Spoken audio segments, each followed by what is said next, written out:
Today, the world does not suffer from a shortage of resources. It suffers from a shortage of trust. And the future of our partnerships depends on building this trust. Prime Minister Narendra Modi said this at the G7 outreach session in Evian, France, at a moment when Donald Trump was seated right beside him. That is already a striking moment, but Modi did not stop there. He then invoked the words of an American president, not Donald Trump, but Ronald Reagan, a deliberate reminder that diplomacy is not built on personalities alone, but on principles, continuity, and trust. American President Ronald Reagan had said, "Trust but verify." This is relevant even today. Reagan's trust but verify was the principle the United States used when negotiating with the Soviet Union during the Cold War. It was America's framework for dealing with a power it did not fully trust. Modi took that principle, an American principle, about American foreign policy, and placed it back on the table at a session where the current American president was sitting right beside him, in a room full of the world's most powerful leaders. He was not attacking anyone. He was not accusing anyone. He was quoting the United States' own tradition back to the room, and every person in that room understood exactly what he was saying. Modi captured the real crisis of our time, because the world has enough technology, money, talent, knowledge, and institutions, but it does not have enough confidence that these tools will be used fairly, responsibly, and for the benefit of all. What very few people watching the G7 speeches noticed is that the same phrase appeared on the same day in a completely different context. Indian military experts, speaking on television that same evening, were using the exact same words about Russia, about whether India can fully trust Moscow in a crisis, given how dependent Russia has become on China since the Ukraine war. Trust but verify. The phrase appeared in two contexts at once, in the most important diplomatic forum in the world, and in the strategic calculations of the country whose leader was speaking at it. This is not coincidence. India is working on two levels simultaneously. The diplomatic level, where words shape principles and principles shape the world, and the strategic level, where capability, not just credibility, determines whether anyone listens. This is the story of both. The world today, he said, is more interconnected and interdependent than ever before. Energy security, food security, health security, cyber security, economic prosperity, none of these can be achieved within a country's own borders alone. Mobility, data, capital, technology, these connect us all. He then identified the central problem. In a more connected world, partnerships matter more. But partnerships only succeed when they are built on trust. And today, he said, the most important strategic asset is not any mineral, not any technology, not any market. It is mutual trust. He set out three conditions for that trust to exist. Trust that technology and supply chains will not be used as weapons but for the global good. Trust that opportunities for development will not remain confined to a few countries. Trust that global institutions will be capable of fulfilling the aspirations of all nations. Each of those three conditions is a precise description of something that has already been violated. Technology and supply chains used as weapons. Export controls weaponized. Tariffs imposed as leverage. Sanctions as instruments of pressure. Opportunities confined to a few. The global development gap that leaves the global south as a recipient rather than a partner. Global institutions incapable of fulfilling all nations' aspirations. A Security Council that still reflects 1945, not 2026. Then came the line that defines the speech. Our duty to future generations is to build a trusted rules-based order suited to the new era. That phrase is the heart of it, not the existing order, which was built for the post-World War II world and has been visibly breaking down for a decade. Not a Chinese order, which offers infrastructure in exchange for silence on governance. A new order, one built on trust, one suited to the world as it actually exists today, not as it existed 80 years ago. India is saying the existing world needs to be replaced, and India is telling the world what the new one should be built on. At the G7 family photograph, a picture was taken that illustrated what a shortage of trust looks like between specific countries. Trump stood apart from the other leaders, who were grouped together in visible conversation. Multiple analysts and journalists noted it immediately. The image spread across every platform. When Modi and Trump met, at the outdoor photo and then indoors, there was a firm handshake. No embrace. For a decade, the Modi-Trump meeting has been characterized by public warmth. Hugs, effusive language, Madison Square Garden, the trademark greeting that Modi gives to leaders with whom India has a deep relationship. In Evian, there was none of that. Multiple journalists covering the summit described it as barely a look exchanged between the two at the family photograph. Modi appeared reserved, but not underconfident. He had something more powerful than warmth to bring to the summit. He had a speech that the whole world would remember, and he had 16 months of very specific history that made every word of it land. In the same address, Modi turned to West Asia.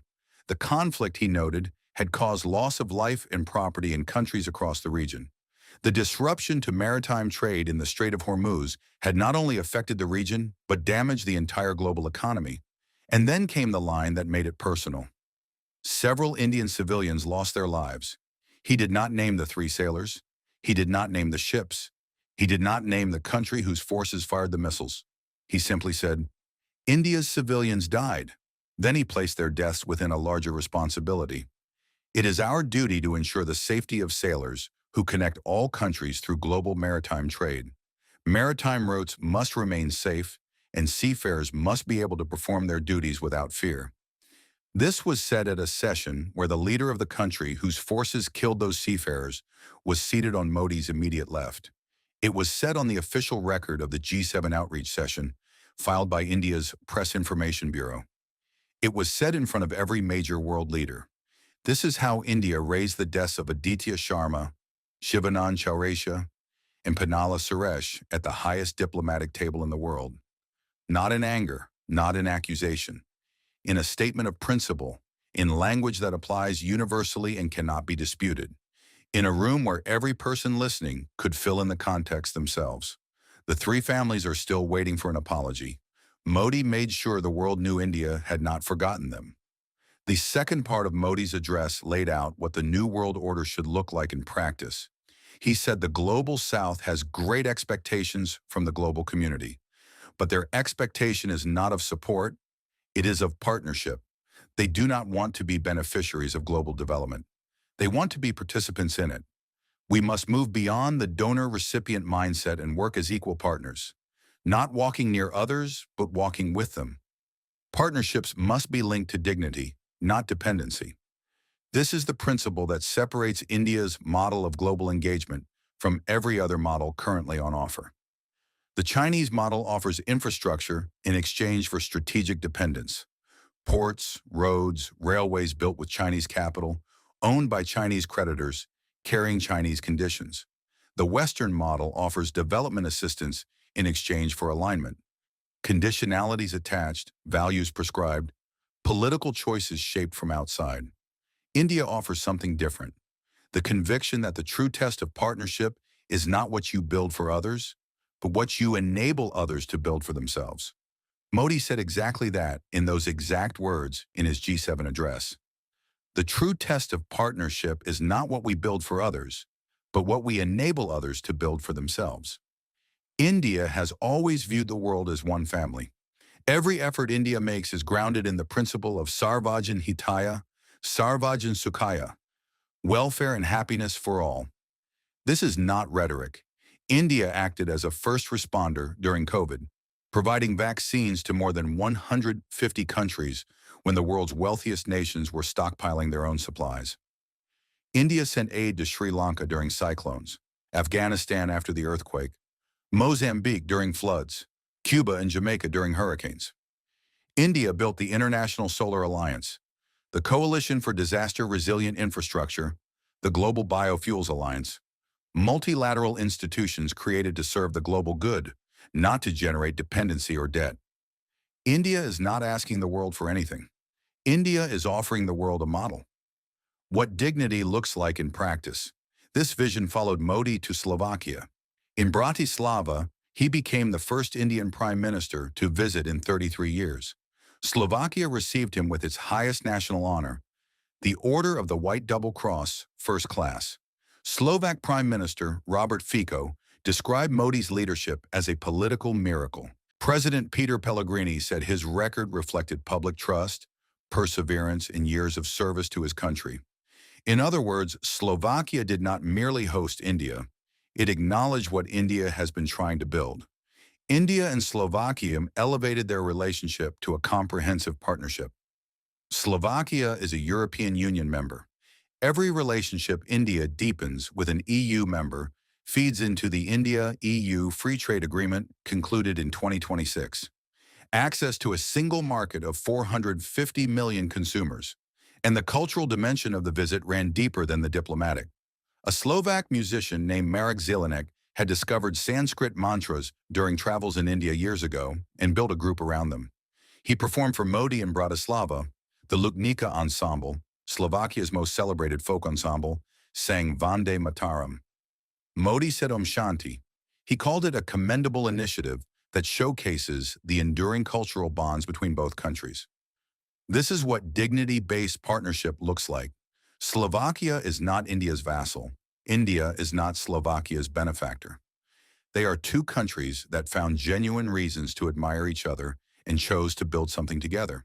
That is the model Modi described at the G7 session, building the new order together. And then India and France demonstrated the same model at an even bigger scale. France hosted Bharat Innovates 2026, the first edition of India's Startup and Deep Technology Summit held outside India. 120 Indian deep technology companies from 13 sectors came to Nice to tell India's innovation story to European investors and industry.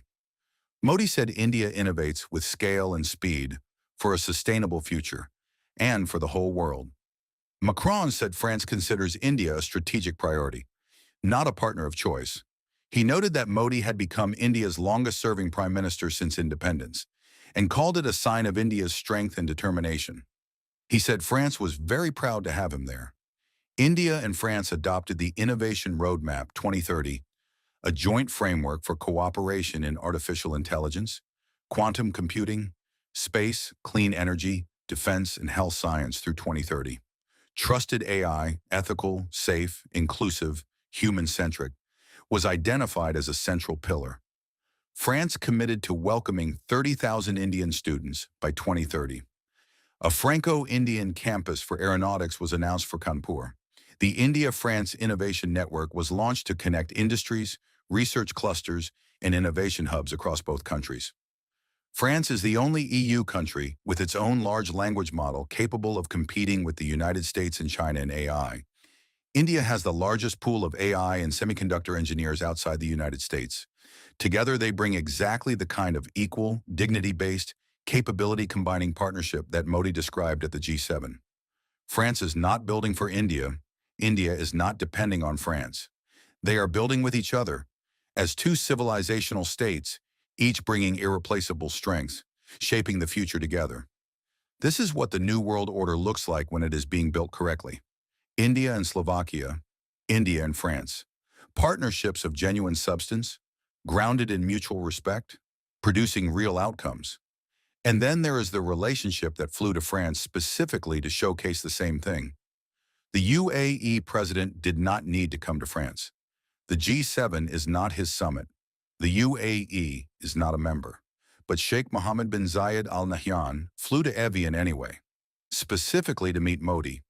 Modi called him, in his own words, my brother. This was their third meeting in 2026 alone. India and UAE signed their Comprehensive Economic Partnership Agreement in 2022. One of the fastest trade agreements India has ever negotiated, completed in under 90 days. The UAE is India's third largest trade partner and second largest export destination. More than 3.5 million Indians live and work in the UAE, the single largest expat community in that country. Their welfare is India's concern and UAE's responsibility simultaneously, and both governments have managed that shared obligation without friction. In January 2026, when Mohammed bin Zayed Al Nahyan visited New Delhi, both governments signed agreements across defense, space, energy, and supercomputing. The UAE committed to participating in the development of Dolera, India's emerging semiconductor and smart city hub in Gujarat. HPCL India and ADNOC Gas signed a direct energy supply agreement. India's CDAC and Abu Dhabi's G42 agreed on deploying a supercomputer cluster in India. The Abu Dhabi National Insurance Company opened an office in Gift City. That shared experience of two countries economically connected to the Gulf, both affected by the closure of its most critical waterway, both pushing for maritime security and dialogue, is part of what Mohammed bin Zayed Al Nahyan came to France to reinforce. On the margins of the summit, Canada's Prime Minister Mark Carney said something that deserves to be heard in full. He said the G7, if it ever did run the world, no longer runs the world. He said India's presence at this summit is not a courtesy gesture. It is a recognition of reality. He named India specifically as a key power whose perspective and contribution are essential to any functioning global order. And he said, middle powers face a choice. They can compete for favor from the great powers, or they can combine and create a third path with impact. The Prime Minister of Canada was standing at the G7, the forum of the world's richest democracies, in describing the foreign policy doctrine India has followed since 1947 as the right model for the world to adopt now. Non-alignment, strategic autonomy, the refusal to be absorbed into either superpower's project, the insistence on maintaining relationships across Washington, Moscow, Tehran, Riyadh, Brussels, and Tokyo simultaneously without surrendering India's independent judgment to any single capital. Modi met Carney on the sidelines of the summit, and the two governments put concrete numbers on what the third path looks like in practice. India and Canada are working to sign a comprehensive economic partnership agreement by the end of 2026. They have set a bilateral trade target of $50 billion by 2030. Both sides are working to finalize Modi's visit to Canada, likely later this year, when the agreement is expected to be signed. The two governments committed to deepening cooperation in trade, energy, innovation, education, and people-to-people exchanges. A few years ago, India-Canada relations were in deep freeze. The relationship hit a floor that few expected it to recover from so quickly. And yet, in Evian in June 2026, Canada's Prime Minister was not only agreeing to sign the most significant trade agreement the two countries have ever attempted. He was standing at the G7 and naming India as the example of the third path. That is what dignity-based diplomacy produces over time. There is one dimension of India's global presence at Evian that gets less attention than it deserves: the Ukraine question. In August 2024, Narendra Modi became the first Indian Prime Minister to visit independent Ukraine, a visit that came only weeks after he had also visited Russia and met Vladimir Putin, an image that caused significant controversy when Russia was simultaneously bombing Ukrainian cities.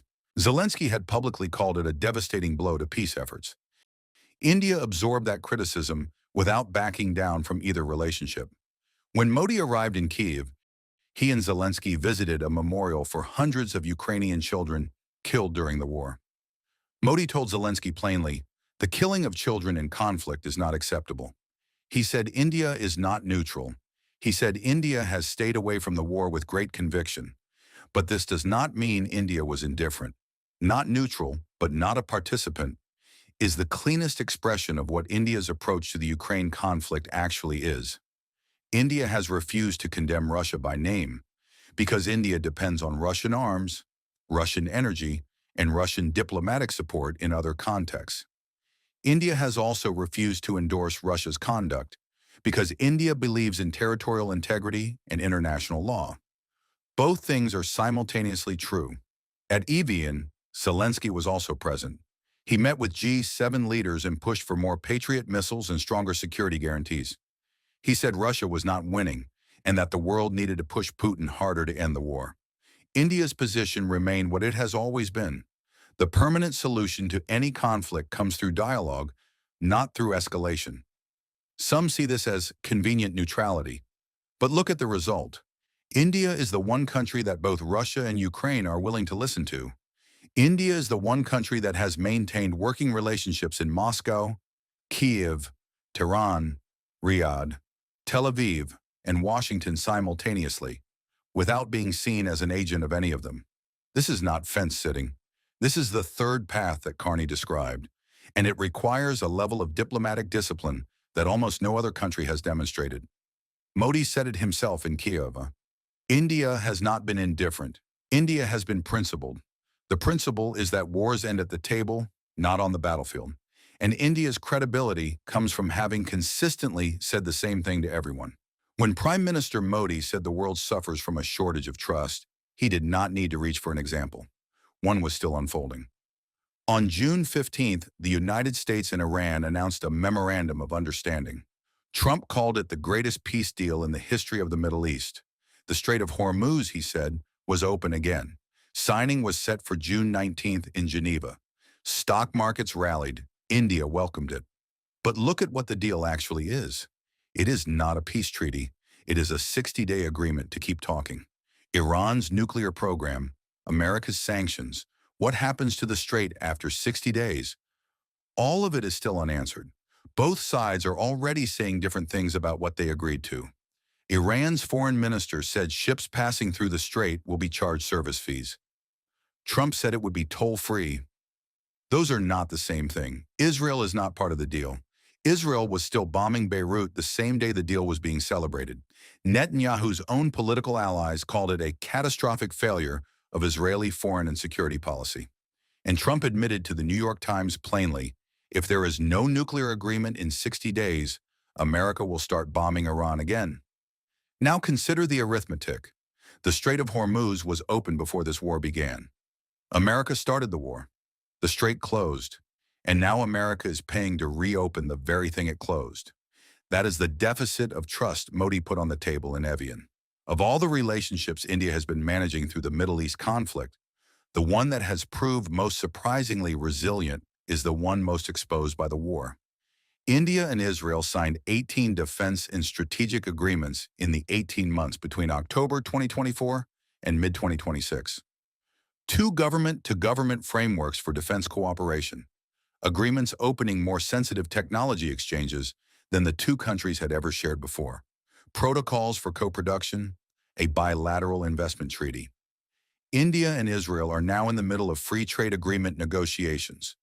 One round completed in March 2026, the next expected by end of June or early July, with the hope of completing the agreement by the end of the year. 11 Indian infrastructure companies have applied for pre-qualification on the Greater Tel Aviv Metro project. Tender packages worth approximately $800 million each. Israel's ambassador confirmed this and said many of those companies are expected to graduate through the qualification process. In the coming 2 to 3 years, India expects a massive entrance of Indian infrastructure companies into the Israeli market. This happened even as India maintained its position of supporting dialogue over military escalation in the Middle East. Even as India lost 3 sailors in the Gulf of Oman and expressed formal concern about the humanitarian cost of the conflict. Even as India kept its relationship with Iran open through the Chabahar port project and energy imports. Israel's ambassador put it simply, Israel is in an amazing trajectory with India. Despite this 3-year war, the relationship has expanded into new verticals. Netanyahu himself said India does not delegitimize Israel. When the ambassador was asked about Pakistan's role as a mediator in the Iran-US talks, his answer was immediate. We do not trust the Pakistanis. Their behavior has been reprehensible. Prime Minister Modi visited Israel on February 25th and 26th, 2026, 48 hours before the United States and Israel launched coordinated strikes on Iran. The Israeli ambassador confirmed that the exact timing of the operation was intelligence-driven and not known even internally until the last moment, and that Israel was not seeking Modi's endorsement. What Modi delivered at the Knesset, the ambassador said, was a speech that shaped the way Israelis look at India. That speech, its content, its warmth, its acknowledgement of what Israel has been through, has become part of how the Israeli public understands what India represents. A country that does not agree with everything Israel does, that maintains other relationships in the region, but that does not join the chorus of countries using Israel as a target for political convenience. This convergence on Pakistan's untrustworthiness, on the limits of the Iran deal, on the necessity of defense self-reliance in a dangerous neighborhood, is why the relationship has deepened even through a war that complicated everything around it. The old world order is visibly breaking down. The institutions built after 1945, the United Nations Security Council, the World Bank, the WTO, the IMF, still reflect a distribution of power that no longer exists. The rules shaped during the Cold War were designed for a world of two superpowers and their satellites. That world is gone. What has replaced it is a system where more countries matter, more regions demand respect, more economies shape outcomes, and global stability depends less on enforced compliance and more on genuine trust. At the G7 outreach session, Prime Minister Modi placed this new reality before the world's most powerful leaders as a set of principles grounded in India's own history, practice, and civilizational view of the world. This was not just another diplomatic speech. It was the speech of a country that believes the existing world needs to be rebuilt, and that now has the moral clarity, the civilizational confidence, and the global standing to say so.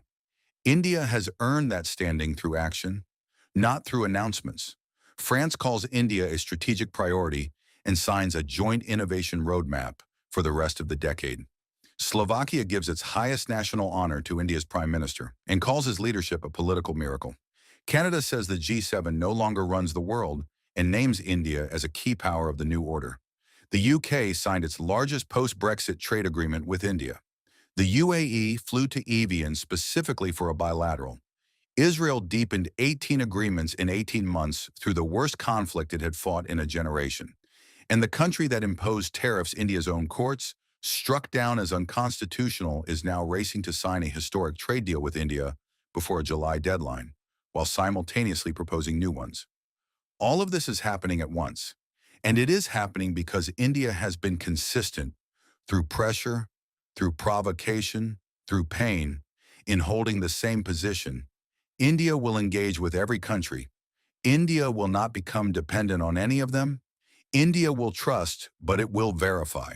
And India will keep building its capabilities, its institutions, its relationships, and its credibility, because that is the only foundation on which a genuine new world order can stand. Modi said trust but verify to the entire G7, to America, to China through its absence, to Russia through its collapsing influence, to every power that has used its strength to shape the world to its own advantage while calling it the global good. India is building the world in which trust becomes the foundation. Our duty to future generations is to build a trusted rules-based order suited to the new era. Modi said it. India means it. And now the world is listening. If this breakdown gave you something to think about, share it with someone who needs to see it. We will see you in the next one.